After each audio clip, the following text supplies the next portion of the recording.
This is the Gita class, chapter 5, sloka 12.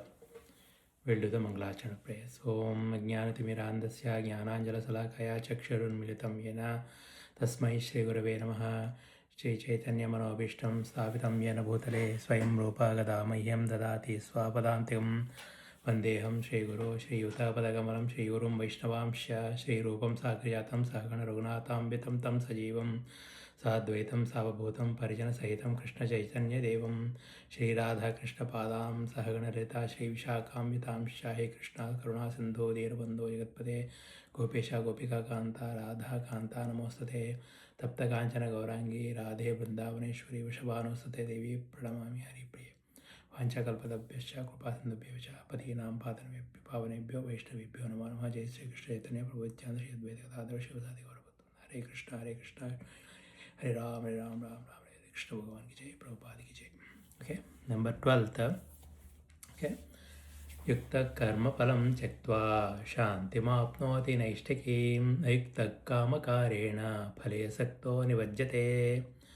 Yukta karma phalam chaktva shantimapnoti naishtakim ayukta kamakarena phale sakto nivajjate. युक्तः कर्मफलं त्यक्त्वा शान्तिमाप्नोति नैष्ठिकीम् अयुक्तः कामकारेण फले सक्तो निबध्यते. Synonyms: Yuktah, one who is engaged in the devotion service. So Yukta means either karma yogi or jnana yogi or bhakti yogi. So here, because of the bhakti is the main prominent, so here is like one who is engaged in the devotion service is called Yuktah. Karma phalam, the results of all activities. Tyaktva, giving up. Shantim, perfect peace. Apnoti, achieves. Naishtikim, unflinching. Ayuktaha, one who is not in the Krishna consciousness. Kamakarena, for enjoying the results of the work. Phale, in the result. Saktaha, attached. Nibadhyate, becomes entangled. Translation: the steadily devoted soul attains unadulterated peace. Unadulterated peace means no dukkha phala. Dukkha mishrita sukha. Unadulterated peace, because he offers the results of all activities to me. That means Krishna. Whereas a person who is not in union with the divine, who is greedy for the fruits of his labor, becomes entangled. That is the translation by the Prabhupada. So if you see the notes, this is a simple sloka. Basically it says like the phalam chaktva. So you don't want to enjoy the results of the karma. So asha, basically. Asha, pasha kind of. So you don't have the asha, you don't have the desire. So if you work without desire, you will get the peace. If you work with the desire, you will be entangled. So basically the formula we always like it is avidya kama karma. Because of the avidya, we think that we are the body and the mind. Body includes mind too, subtle body and gross body. Because of that, avidya kama, the desire. What is the desire? Desire to enjoy the indriya bhogas. Because our real swarupa is Paratma, and the characteristics of that is Satchitatma. Sat means eternal consciousness and Ananda, Satchit Ananda. So, because we think that with Jnana, we think the body, but the body is opposite of that. It's not eternal, it's not consciousness, and it's not Ananda Swarup. It's all basically mainly Dukkha only. So, Dukkha Shamanam is we think that it is Sukha, but it's not Sukha. And also in the Gita, whenever they say Sukha, Achantika Sukha, that means Ananda only. So, because of the Ajnana, even though we think that we are Swarupa Satchitananda, we try to think that our character, try to think that we are the body and our characteristics, and then we should be eternal because of the real characteristics eternal. Even though we see the other bodies are dying, we still think that the body should be eternal, our body should be eternal, and consciousness, and always peace, always peaceful. Get the Ananda. So here the Krishna is explaining that that is the Jnana. He is giving the jnana. What is the jnana is here? He says so the one who is in the yogi, whether you might be the karma yogi or jnana yogi or bhakti yogi, whatever may be, the results, whatever because the activities, you cannot sit idle without any activity. So whatever the activities you do, just do as a Krishnarpanam, Ramarpanam. So if you offer all the results, that means how we offer the results means just like pouring the water on the hand, saying that Krishnarpanam doesn't mean that offering the result. The real offering of the result is you do the work, whatever the result comes, you just take it as a prasada. So that is the one thing. So if you do that, you will get the peace. So unadulterated peace. Why? How we get the peace? Unadulterated peace. So what happens practically? All the activities are done by Indriyas, and then the goal of the Indriyas, to enjoy the sukha. So it goes behind the objects, and then what happens is when the Indriyas, that includes mind, is outward, tries to enjoy with the objects, because the objects are the dukkhalaya. So antar garbha is dukkha only. Antar dukkha yoni is also told. So this world and everything is dukkha yoni. It's all changing all the time. So and then we try to enjoy it. So because with that expectation, that means the asha or the desire, when we have that desire, the ultimate result is dukkha only. And with that dukkha, what happens is we want to remove that dukkha and then do more and more activities. That's how we get entangled in samsara. That is how the samsara we are entangled. So there is no sara here, samsara. On the other hand, with the mind, with the knowledge, we have to tell our mind, buddhi, that this is the knowledge. So we have practical experience also, and then we try to apply that in each and every activity the mind wants to do it. Of course, there are vasanas behind that, there are karma, there are forces which has to act in certain way for the results, even though we have the knowledge. But slowly and steadily it will come. But we have to keep on doing the devotion service, get the knowledge, and think and be alert in each and every thought, and then behind that each and every thought leave the results. So that should be the goal. Now here the notes by the Prabhupada. The difference between a person in Krishna consciousness and person in bodily consciousness is that the former is attached to Krishna, whereas the latter is attached to the results of his activities. So when we are attached to the Krishna as a Krishna consciousness, that means what? Everything is owned by the Paramatma, Krishna, including our body, our mind, and the nature, and then us, the soul, the Jivatmas.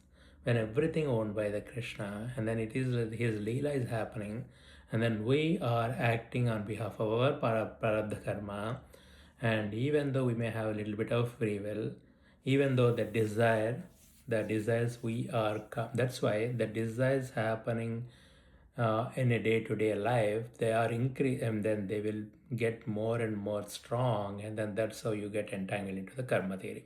So all the desires will be fulfilled. That is how we are in the world. That is how the Krishna is created. But we have to know that what we really desire. So no matter if you desire anything other than Krishna, the end result is dukkha only. You can experience that. So that is why Acharya says that you desire only Krishna, you desire devotion service, you desire jnana. That's why Adhyatma Vidya is the real Vidya. Don't get entangled into the world. If you see the money, earning more and more money is entangled, more money, and the result is you don't get the peace. You think you get the peace. So that is one thing.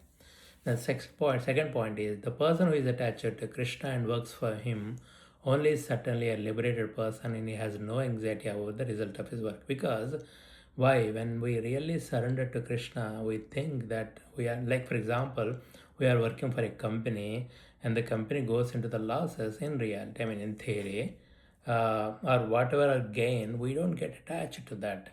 Of course, in the real world, if the company losses and we have fear of they will fire us, the employees and all that thing. But this example is like, what the example is like, you have to take it not in the real sense, but the theme, to understand the reality. So when everything is owned by Krishna, and then when you are working for him sincerely, then you don't have any anxiety of the results, because whatever the results comes, it is not yours. And also, third point, in the Bhagavatam, the cause of anxiety over the result of an activity is explained as being one's functioning in the conception of duality, that is, without knowledge of the absolute truth. Krishna is the supreme absolute truth, the personality of Godhead. So in the Paramarthika Drishti, if you really say we are Atman, and Atma is one, or Dvaita, and then whatever may be when we are Atman, the real nature is Satchitananda, and that is there already, and then there is nothing you can do it, nothing, you don't need to do anything, and the Atma is already Asanga, Sakshi, Chetana, Nirguna, so many qualities are there. That is how they are saying Atma, and we are that. In that sense, then what happens is like, then if you really see, then what is the results, what is this karma, because the karma can't touch the Atman, and karma is only the body. So basically whatever you do, and then you get the result, and then the result is based on your indriyas. So for example, the result, you eat some sweet, at a certain age you enjoy it, but after a certain age the same sweet is going to give you misery. So that is how the changing world. So it's all temporary, it's all changing all the time. So you don't focus on that. That's what Krishna is saying. So in reality, if you really see, like, then if you keep on analyzing all these things, then you will stick to your mind that you do only the required duties only to keep your body and mind healthy, and then live a peaceful life, simple life. Don't get entangled. Don't try to work for the money. Don't try to be in the race. And that's how you back down. And then you more analysis, trying to keep the mind more peaceful. That's where you get the real peace. And that is how. And in Krishna consciousness, there is no duality. All that exists is a product of Krishna's energy, and Krishna is all good. Therefore, activities in Krishna consciousness are on the absolute plane. They are transcendental and have no material effect. One is therefore filled with peace in Krishna consciousness. So the bhakta who just works for the Bhagavan, and then in that sense, then all the activities are related to Krishna, the Atman, and that's all become the transcendental.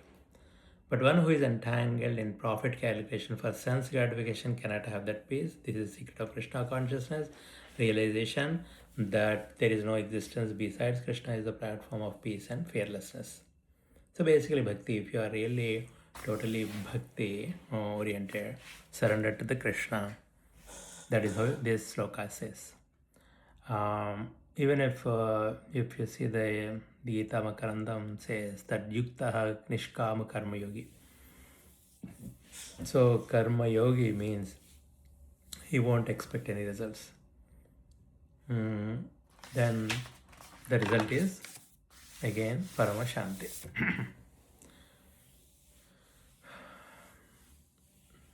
That's how it is. So again the formula vidya kama karma. That is where the entanglement, and karma can be cut.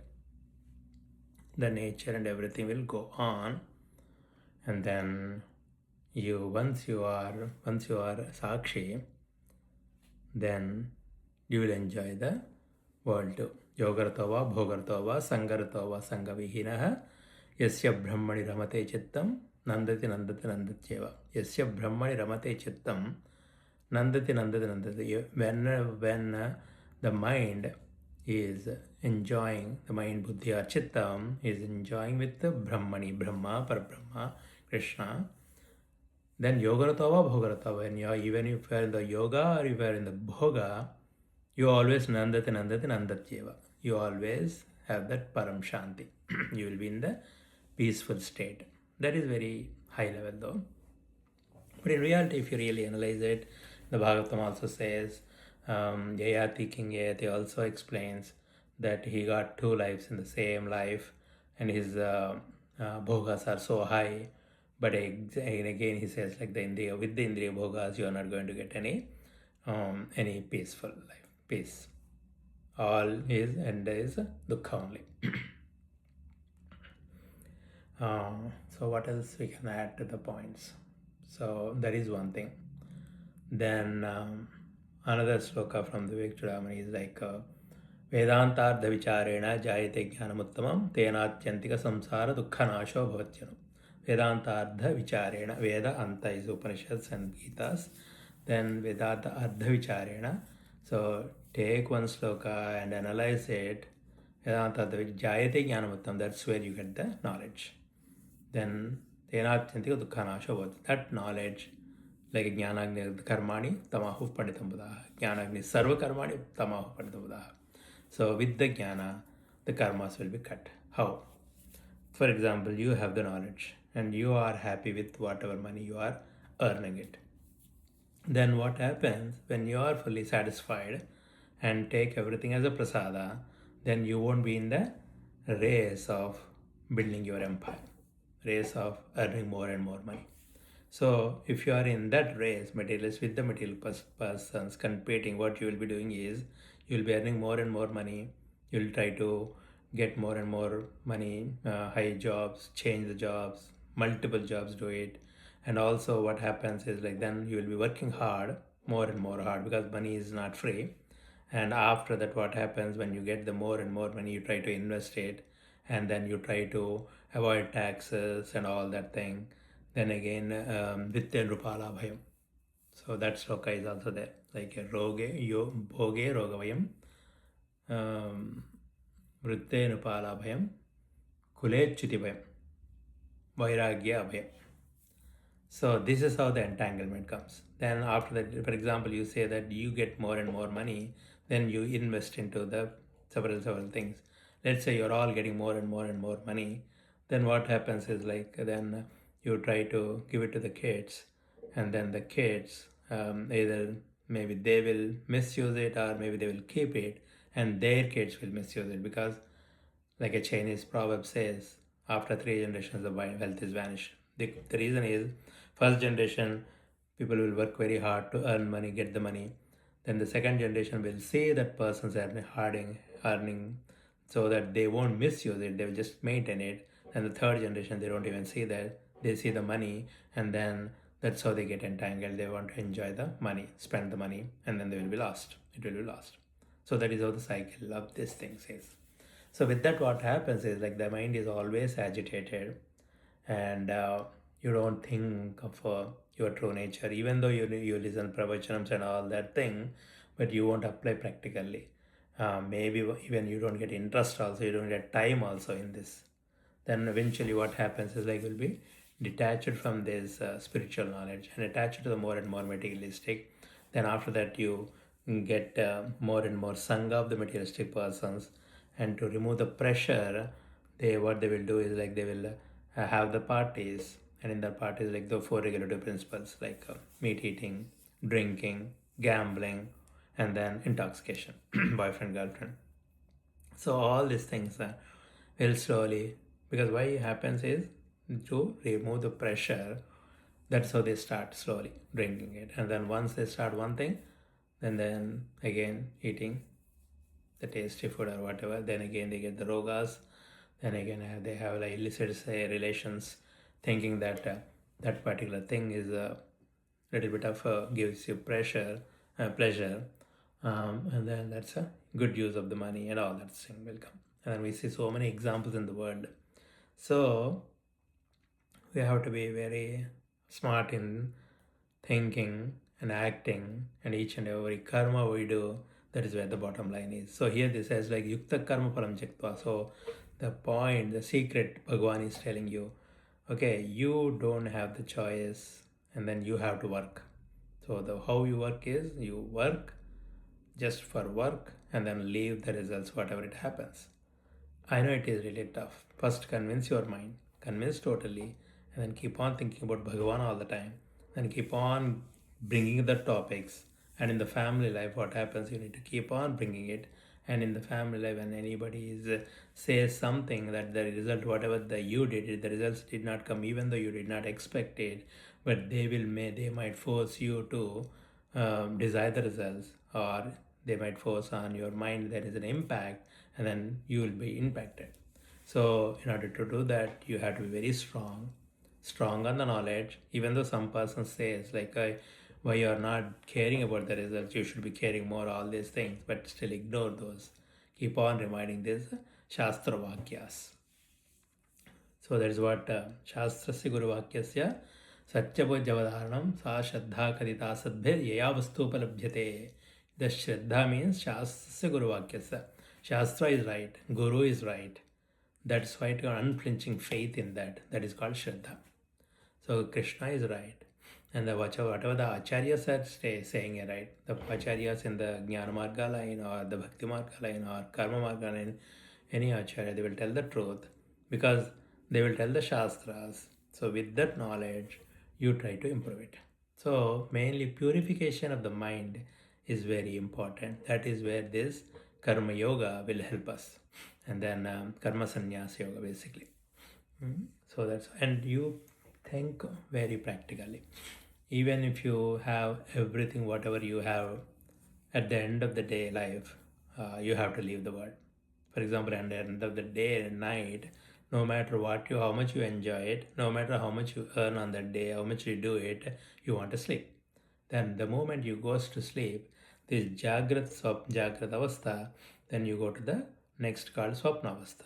The moment you go to Swapna Avastha, in the Jagra Avastha, if you are a poor or rich or whatever, it doesn't matter. You go into the different Avastha. Jagrada Avastha, Swapna Avastha. In the Swapna Avastha, you might be a rich, you might be a poor, whatever happens. And then after that, Sushupti. Then that's where the deep sleep, that is where the real peace is. Even though you are with the Jnana, but that's where the real peace. So one sloka, the Vivek Chudamani was so nice, is Astu Kaschit Swayam Nityam Aham Pratyayalambanaha Avastatraya Sakshisan Panchakosha Vilakshana. Astu Kaschit Swayam Nityam Aham Pratyaya Alambana. Astu, that means there is Asti. The Atman, we are Atman and we are eternal, that is there. Astu Kaschit Swayam Nityam, that is Swayam. That's not Atma, means not some other person or something else. That's us, you basically. So Swayam Nityam. Nityam means always eternal. Swayam Nityam. Aham Pratya Alambana. Aham Pratya means the false ego. So the drama starts with the false ego. The false ego wakes up. That's where the drama of all this comes. And the next pada says, Avastatraya Sakshi San. These Avastatraya, three avasthas, like a Jagra, Swapna, Sushupti. So these three avasthas are for who? That Aham Pratyaya, that means Ahankara, Ahankari, that means mind, whatever, ego, false ego. False ego wakes up.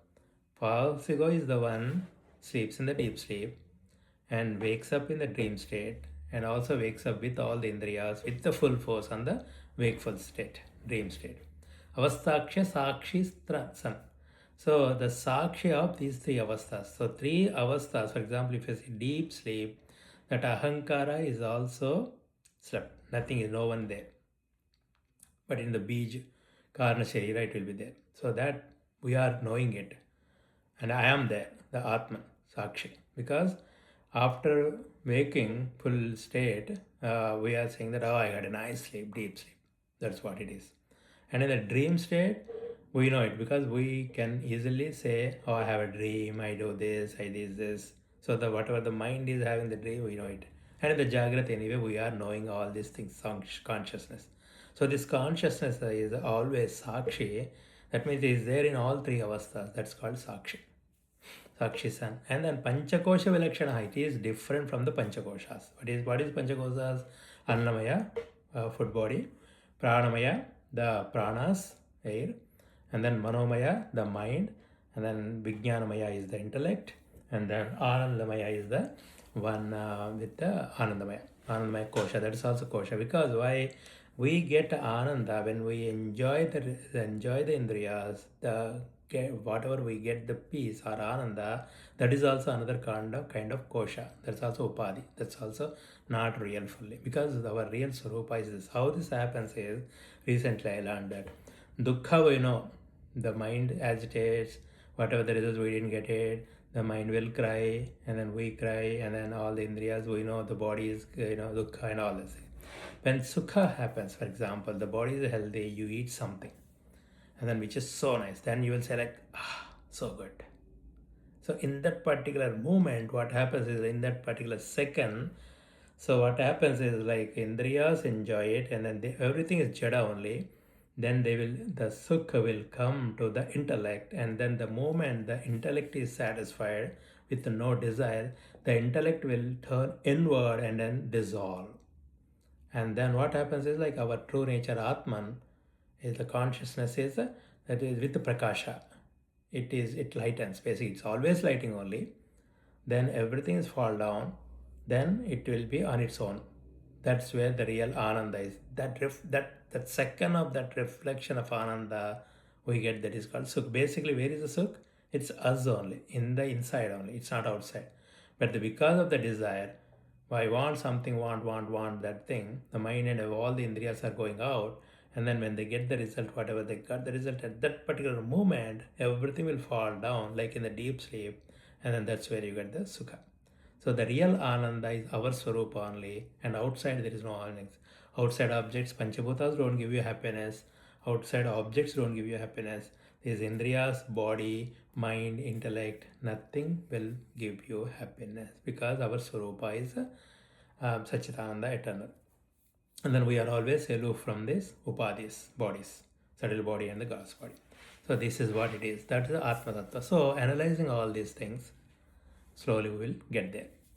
But each and every time need to analyze our mind, the status of the mind, and then keep on getting this spiritual knowledge, keep on get acquainted with this Adhyatma Vidya, knowing that, and then following the Varna Ashrama Dharmas. That's where you will be. And then each and every state, okay, in the Grihastha Ashrama Dharma, then at that time when you're young and everything, you just work for it. At the same time, keep on continuing with the Adhyatmika sadhanas a little bit. Then once after you are tired, all the mind and everything, then you enter into the Vanaprastha Ashrama, increase your spiritual practices more and more. And when you are in the sannyasa ashrama, nothing but after certain ages, you really see that indriyas are falling down, and then you don't have energy to eat, you don't want to eat more, and you can't digest, and all these things are happening, the indriyas are falling down. At that time, increase your sadhana more and more and realize your true nature. That's where you get the real ananda, and then that's where you get the real swarupa, and then that's where you will be happily enjoying in the Paramananda state. Then this samsara won't touch you. So make it short. This is a simple small sloka. It's hard to implement, but if you just implement one sloka, that's enough. So basically, don't expect the results. That means whatever the results come, accept as prasada, and then move on, thinking, be aloof from the things that are happening here in the world. Society pressure or whatever pressure, just keep aloof and then keep watching it, and then it's a roller coaster. Agamatra sparshas agama payano nicha. The sukha dukkha will come all the time, like a cycles, like as if like a winter and summer seasons comes. So all you need is titiksha. So what is the titiksha? You just without any chinta vilaparahitam sa titiksha nigajyate. That's it. So you'll be Chinta Vilaparahitam. Keep on observing those stuff. Okay, we'll talk about it in the next sloka. Okay. Hare Krishna, Hari Om, Jai Jagannath.